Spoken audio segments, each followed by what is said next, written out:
ProEsport. Informação com qualidade de vida. 13,8 bilhões de anos atrás, surgia o universo através do Big Bang.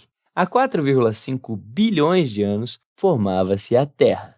1 bilhão de anos depois, se desenvolveram as primeiras formas de vida na superfície terrestre. 300 mil anos atrás, surgia o Homo sapiens. Há apenas 13 mil anos, acontecia a Revolução Neolítica. O ser humano deixa de ser caçador-coletor e passa a domesticar plantas e animais. É também o começo do sedentarismo. Hoje, a população mundial chega à marca de quase 8 bilhões de pessoas. À luz da teoria da evolução das espécies de Charles Darwin, nos adaptamos e evoluímos durante todos esses 300 mil anos, alterando não só nossa fisiologia, mas nosso comportamento até chegarmos aos dias de hoje. Yuval Noah Harari aponta em seu livro Sapiens que a capacidade de utilizar e criar instrumentos, bem como de manejar o fogo, nos ejetou da base para o topo da cadeia alimentar de maneira incrivelmente rápida, sem que houvesse tempo hábil para que nossa fisiologia se adaptasse a essa nova realidade. Quais serão as consequências disso? Nesse episódio, chamei o mestre em ciências do esporte, preparador físico e personal trainer Pedro Falsi para falarmos sobre a teoria da evolução das espécies aplicada à educação física. Vocês podem encontrar o Pedrão lá no Instagram através do @falsi_pedro. Sem mais delongas, vamos para a nossa conversa.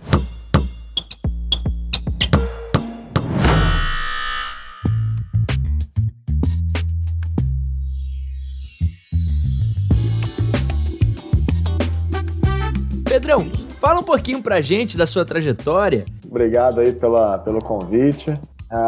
Eu comecei me graduando bacharel em Educação Física pela UERJ. Dentro da parte acadêmica ainda, eu entrei para o mestrado e hoje finalizei o mestrado. Hoje em dia eu estou no doutorado em Ciências do Exercício e do Esporte pela UERJ. Já na parte profissional, como todo professor de Educação Física, eu trabalhei em academia, dei aula de tudo que é coisa. Trabalhei com treinamento funcional até chegar no Botafogo, onde eu fui preparador físico de natação e basquete. E a trajetória foi muito boa, a gente começou lá de baixo, sem nada, foi crescendo, até a gente conseguir ser campeão sul-americano de basquete, né, em 2019. Depois a equipe acabou, eu vim trabalhar com preparação física do Niterói Vôlei Clube. Juntamente com o meu fisioterapeuta que me acompanha, meu sócio, meu amigo, o Marco Pelé, a gente abriu aí uma assessoria, a 2P Saúde e Performance, onde a gente atende a diversos casos, desde atletas até pessoas que apenas querem tratar um joelho, querem melhorar a performance. Pedrão, para a gente entender bem aqui, qual que é a importância da teoria da evolução das espécies, pensando no corpo humano, na nossa evolução e tudo mais? Na parte de saúde, o que acontece? Nosso organismo é totalmente adaptável, tanto para bom quanto para ruim. E aí, com esse período que a gente chama de evolução das espécies, de muito tempo para cá, né, a gente vai se adaptando a coisas ruins. A nossa parte genética, ela modificou muito pouco. Porém, essa parte nossa adaptativa, que a gente vai ter essa modificação fenotípica, ela modificou muito. Um exemplo, o nosso organismo geneticamente está acostumado a caminhar por volta de 7 km por dia, que era o que a gente caminhava para conseguir alimento naquelas eras anteriores, né, de 10 mil anos a 5 mil anos antes. E aí, hoje em dia a gente não caminha para conseguir alimento. A gente pode entrar no aplicativo de comida, pedir a comida vem até nós. E a gente não tem mais esse gasto energético de 7 km. A gente começa a consumir comidas muito mais calóricas, muito mais prejudiciais ao nosso organismo.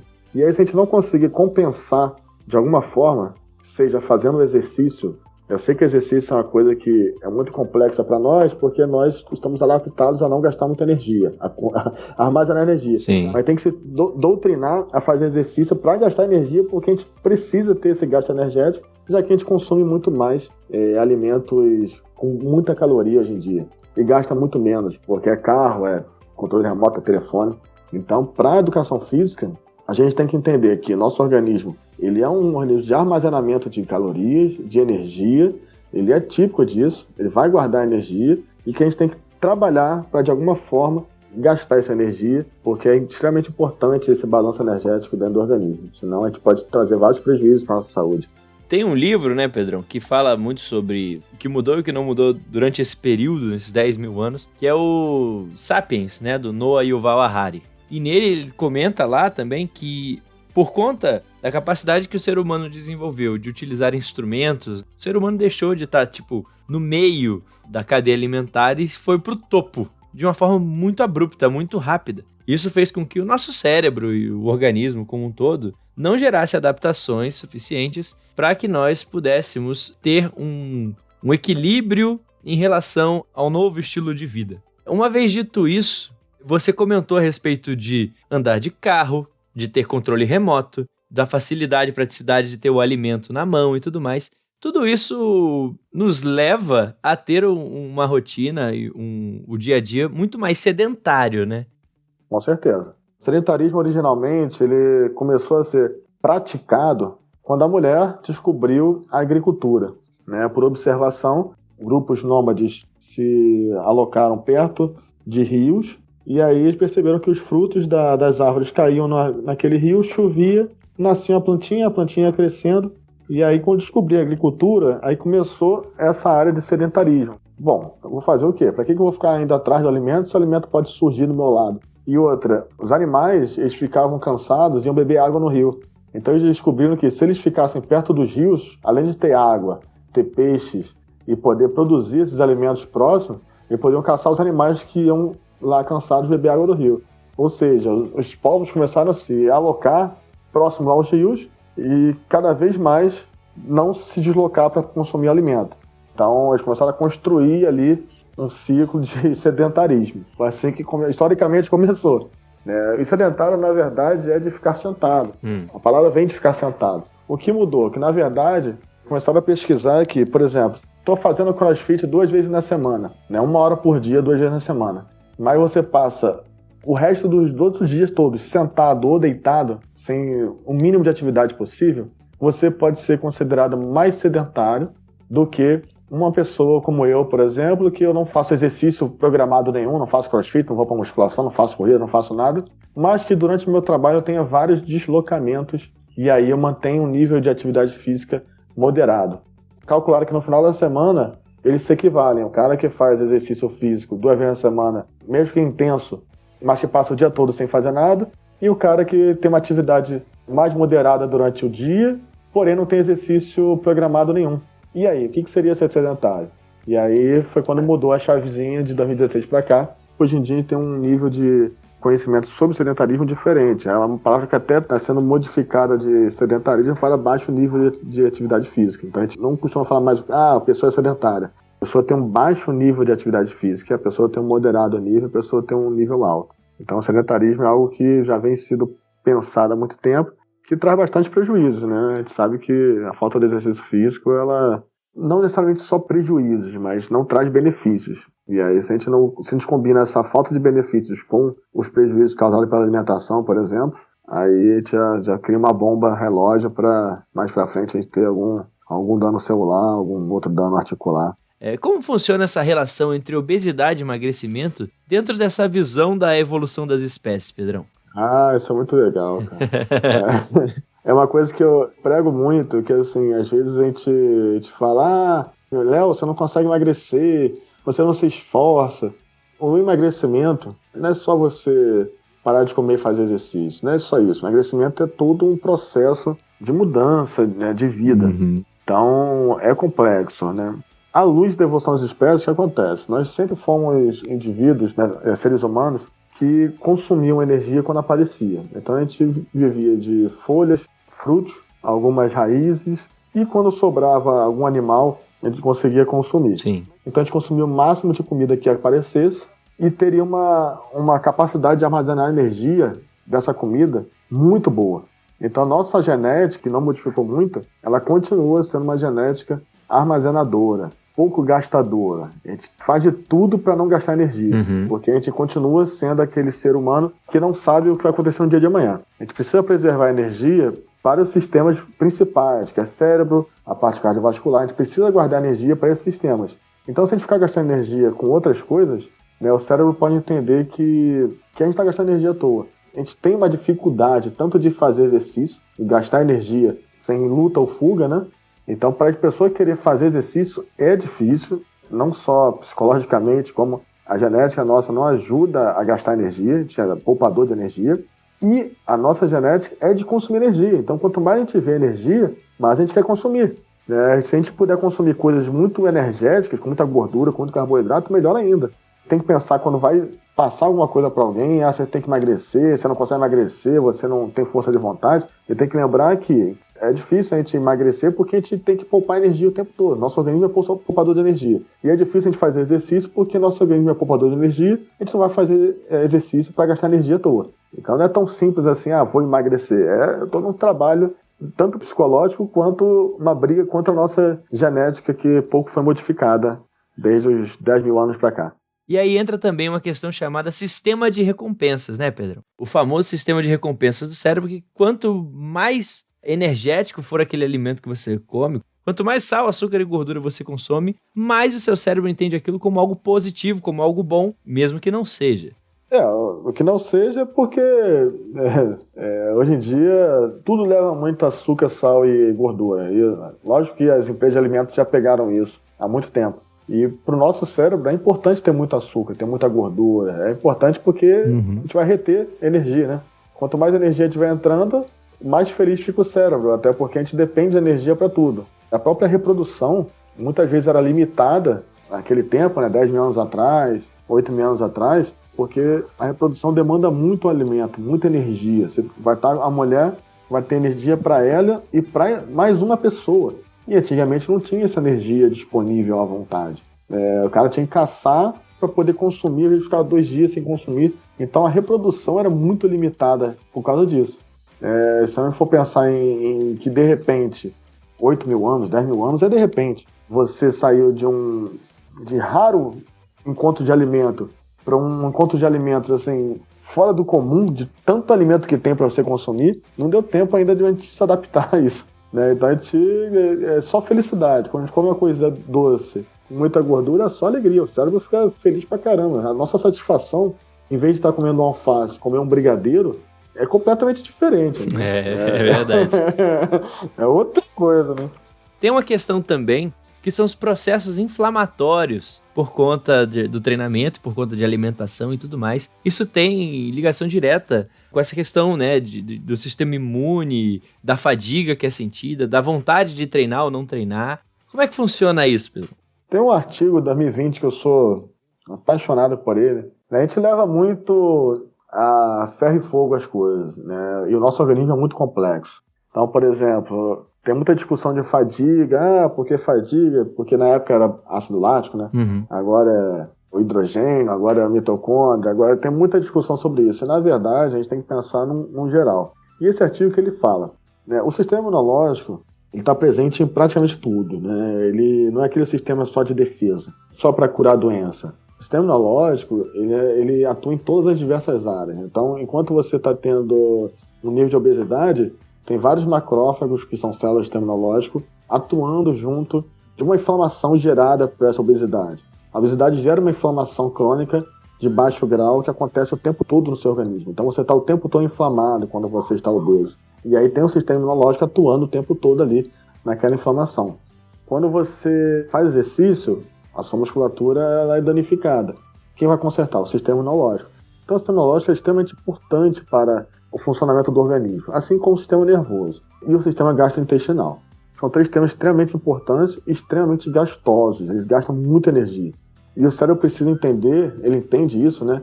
Que é preciso guardar muita energia para esses 3 sistemas não pararem. Né? E aí, quando você faz exercício, dependendo dessa junção exercício e dieta, pode não dar muito certo e às vezes você não entende por quê. Né? Eu consumi pouco nível de alimentação, de carboidrato, de gordura, durante um certo tempo, eu posso baixar muito o nível de energia no meu organismo, e aí eu vou fazer exercício frequentemente, cada vez aumentando mais o nível de exercício, eu posso ter uma fadiga causada pela baixa de energia, porém você tem energia suficiente, mas o cérebro ele recomenda que ele corta o exercício. ele tira a liberação de energia para o exercício, porque ele entende que você está fazendo um gasto energético desnecessário, né? Porque há um consumo de energia muito grande do sistema imune durante o exercício e após o exercício. Há um consumo de energia muito grande do cérebro. O sistema gastrointestinal consome muita energia. Todos esses três sistemas importantíssimos consomem muita energia. Então, toda energia que você tiver, grande parte é destinada para armazenamento, para a utilização desses sistemas, né? Porque o cérebro, como a gente discutiu, ele entende, como antigamente, que a qualquer momento a gente pode precisar de energia para fugir de alguma coisa, né? E hoje em dia, dificilmente a gente foge de alguma coisa, mas ele entende dessa forma. Ele tem que estar sempre com muita energia guardada para fugir. E a gente gastando energia muito, fazendo muito exercício e consumindo pouca energia, a gente pode ter diversos problemas. Desde a sensação do exercício através de fadiga, você entra em fadiga de repente, você não entende por quê, mas é porque justamente o cérebro está se protegendo, ou você cria um processo inflamatório muito grande dentro do seu organismo, ou você pode criar uma lesão, a pessoa fica lesionada porque fez muito exercício e baixou o nível de alimentação. Mas por que fica lesionada? Porque fez exercício errado? Não, porque o cérebro entende que você precisa parar para repor energia, você está num nível de gasto energético e baixo consumo muito grande, ou você pode ter uma gripe, um resfriado, uma dor de garganta, que o cérebro entende que você precisa parar para repor energia. E o sistema imunológico ajuda nesse caso. Eles meio que conversam, né? O sistema imunológico com o sistema nervoso meio que entra num acordo e fala, gente, olha só, o cara não está consumindo muita energia, está gastando muito deliberadamente. Pô, vamos cortar esse exercício dele de alguma forma, que ele vai ter que parar, não vai conseguir fazer mais nada, e aí ele vai ter que repor energia. Então, assim, é bem complexo, né? Às vezes a gente pensa na educação física que tudo está ligado ao músculo, e na verdade não, a gente está passando para outras áreas que a gente precisa pelo menos saber que elas existem e que elas estão funcionando em conjunto com o músculo. É importante entender isso, que o exercício ele mexe com tanta informação dentro do nosso organismo que às vezes as coisas acontecem sem que a gente queira, né? Às vezes a gente fica impossibilitado de fazer um exercício porque o organismo ele quer que a gente não faça, né? Não necessariamente porque a pessoa não quer, é porque o organismo ele está tentando impedir você de gastar energia à toa, porque você está com um baixo nível de energia, né? Levando em consideração essas questões, né, do cérebro entendendo que falta energia e tudo mais, como é que a gente pode atuar com os alunos, atuar com quem chega até a gente, né, nós enquanto educadores físicos, pensando nisso da melhor forma possível para gerar qualidade de vida para essa pessoa? Sempre falei muito que a gente tem que sempre humanizar o exercício. A gente não tratar a pessoa, essa relação da pessoa com o exercício de forma simples e direta, falar, você faz isso e acabou. Não é bem assim, né? Quando a gente pensa em saúde, em qualidade de vida, a gente tem que pensar num processo global. Então é importante que a gente pergunte como a pessoa está, se a pessoa dormiu bem, se a pessoa se alimentou bem, se a pessoa está... O estresse, ele acontece o tempo todo na nossa vida atual, mas o saber lidar com o estresse é que é importante. Como a pessoa está lidando com o estresse que ela vive. Então todas essas informações são importantes para que a gente consiga adaptar o exercício para a pessoa. Porque não adianta a gente pegar a pessoa todos os dias e falar, você tem que correr 10 km todo dia. Porque vai ter dia que ela vai correr, tem dia que ela não vai correr, porque ela não está se sentindo bem, porque ela brigou com o namorado, porque ela passou o dia sem se alimentar direito. A gente tem que entender todo um processo, e aí a gente entra naquela parte de controle de carga, que se fala muito. É a parte que eu debato muito também, porque o controle de carga não é só ver quanto você carrega e quanto você é capaz de carregar. O controle de carga envolve principalmente sono, principalmente recuperação, que às vezes você...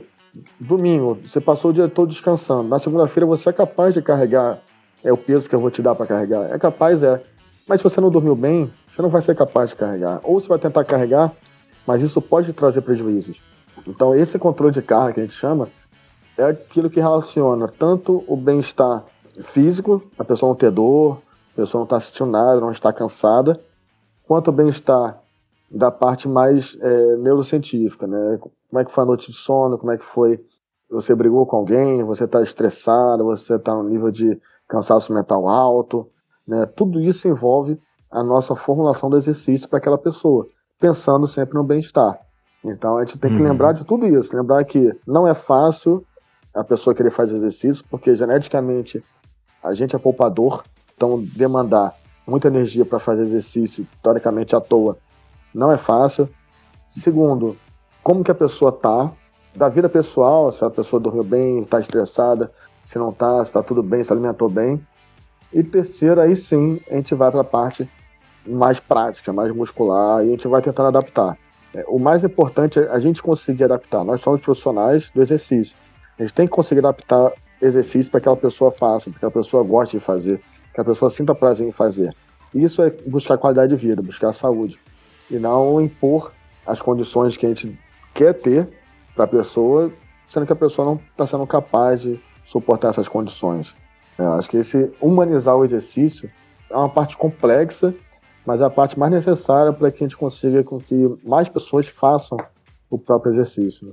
No alto rendimento não dá para ser tão tranquilo assim em relação ao exercício, né? A gente precisa que os atletas entreguem um alto rendimento, como o próprio nome já diz, né? No esporte profissional. Como lidar com essas informações dentro desse grupo, Pedrão? Cara, isso é bem mais difícil, né? Porque o atleta tem que estar sempre bem. Eu, com essas minhas teorias do sistema imune, da neuroenergética cerebral, com a neuroenergética imunológica, eu já tive um problema com isso. Confesso que eu tive problema, né? Já tive um embate com o técnico, meu querido amigo Léo Figueiró, lá no início, porque 2 atletas, uma terça-feira à noite, as namoradas terminaram com eles, os 2 atletas. Não sei se elas combinaram. Era mesmo? Os dois tinham a mesma namorada com isso? Com a mesma não, mas as namoradas terminaram com eles, e aí eu gosto muito de ver essa parte do comportamento do atleta fora do ambiente de treino de jogo. Ele diz muito do atleta. Então, quando eles estavam entrando no clube, eu estava observando. Cabisbaixo, com olheira, cansados e tal. Eles não estavam capazes de treinar dentro daquela condição que eles teriam que treinar. E aí eu cheguei no técnico e falei, olha, eles não vão treinar. E aí foi quando começou o problema. Porque eu sabia que eles não dormiram o suficiente. Eles não estavam focados porque eles tinham um estresse muito grande e não souberam lidar com o estresse. Quando você tem um estresse muito grande e sabe lidar com o estresse, você economiza energia. Então eles estavam num nível de gasto energético muito grande, porque eles não se alimentaram bem, não dormiram bem e estavam no nível de estresse durante o tempo todo. Estavam pensando naquilo o tempo todo. E gastando energia com esse estresse o tempo todo. Ou seja, se a gente incluir mais o exercício, foi o que eu falei anteriormente, a chance de ter uma lesão era muito grande. A chance de ter um resfriado e ficar 2, 3 dias fora, ou uma lesão e ficar 2 semanas fora, era muito grande. Então eu consegui convencer o técnico a liberar eles de manhã, conversamos com eles, e aí no treino da noite eles voltaram muito melhores. Dormiram, se alimentaram, e aí o treino deles foi muito bom. É possível lidar com alto rendimento? É possível, porque às vezes o risco de você não entender essas coisas, que a gente chama de controle de carga, faz com que o atleta, em vez de perder um treino que ele perdeu da manhã, ele perca 2, 3 semanas por uma lesão, que ele estava desfocado, que ele estava cansado, porque não dormiu direito, que ele estava estressado, e aí ele acaba trazendo um prejuízo maior, né? Então a gente tem que entender que a demanda energética do exercício, que é a nossa área, ela não é só do exercício. A gente tem que entender que tem que compartilhar essa demanda energética com outras áreas. E para o alto rendimento também tem que ser assim. Os atletas não são máquinas, os atletas são pessoas. São pessoas como a gente, que tem problemas, que tem que resolver os problemas de casa, às vezes não conseguem resolver, e chegam lá no trabalho com esses problemas. Só que o trabalho deles é muito mais arriscado, porque exige que eles, mesmo com problema, eles tenham foco, eles tenham dedicação, eles deem o máximo deles. É difícil, porque a gente sabe que isso é uma relação de confiança. A gente pode chegar pro jogador e falar que não tá afim de treinar porque ele não tá assistindo bem 5 vezes na semana. Isso pode acontecer, entendeu? Ele pode ter saído à noite e no dia seguinte falar, pô, tô estressado, briguei com a namorada. Entendeu? Isso é uma relação de confiança. É difícil a gente entender isso. Eu queria saber as suas considerações finais a respeito da teoria da evolução das espécies. A evolução das espécies, na verdade, ela parece ser um conto de história. O que aconteceu comigo há 10 mil anos atrás? Não é muito interessante para a maioria das pessoas. Eu falo sobre evolução, eu já leio sobre evolução há muitos anos, né? Adoro isso, adoro esse assunto. Por quê? A evolução das espécies mas é que o processo evolutivo e as modificações que a gente sofre durante o passar dos anos. Então, é interessante entender. Ninguém precisa ser especialista, né? A gente pode pegar esses livros como o Sapiens, que é da moda. Eu gosto muito do Daniel Lieberman e do Richard Dawkins, né? Só que o Richard Dawkins é meio polêmico por causa da parte religiosa dele. Mas são pessoas, se você for tirar para a evolução, são pessoas que explicam a evolução de uma forma muito simples, fazendo associações com o atual. E é você entendendo essas associações que acontecem atualmente, essas doenças que surgem, porque tem obesidade hoje em dia, porque muita gente não faz exercício, não gosta de fazer exercício. Aqui no Rio de Janeiro, que é uma cidade do exercício, só 35% das pessoas, no máximo, fazem exercício frequente. Por que exercício que é tão bom e as pessoas não fazem? Entendeu? A maioria não faz. 65% não faz exercício frequente e o exercício é tão bom. Então a gente tem que entender que existem outras coisas que envolvem o organismo. O organismo é uma coisa muito complexa. É um sistema muito complexo. A evolução das espécies, ela trata tanto de evolução genética, fenotípica, tudo isso a evolução das espécies trata. Tanto de correr, quanto de alimentação, quanto de o nosso organismo ser poupador e a gente hoje em dia ser mais obeso, tem tendência a ser mais obeso do que tendência a ser mais magro. Então tudo isso está envolvido com a evolução das espécies, né? A gente entender como é que os nossos organismos sobreviviam antigamente, para a gente entender que hoje em dia eles não se modificaram praticamente nada, e já que eles não modificaram quase nada, eles funcionam hoje em dia da mesma forma. E como é que a gente não quer saber? A gente precisa saber disso. E aplicar, você saber aplicar, principalmente na educação física, saber que o exercício não é só exercício por exercício. O exercício envolve tantas outras coisas, tantos outros modelos sistêmicos que ocorrem no nosso organismo que a gente não faz ideia. Sim, sensacional, Pedrão. Muitíssimo obrigado por ter aceitado o meu convite, vir compartilhar conhecimento com a gente aí. Fico feliz demais, de coração. Que isso, eu que agradeço. Fico muito feliz pelo convite, espero ter contribuído de alguma forma e me coloco à disposição aí para quem quiser a gente trocar uma ideia.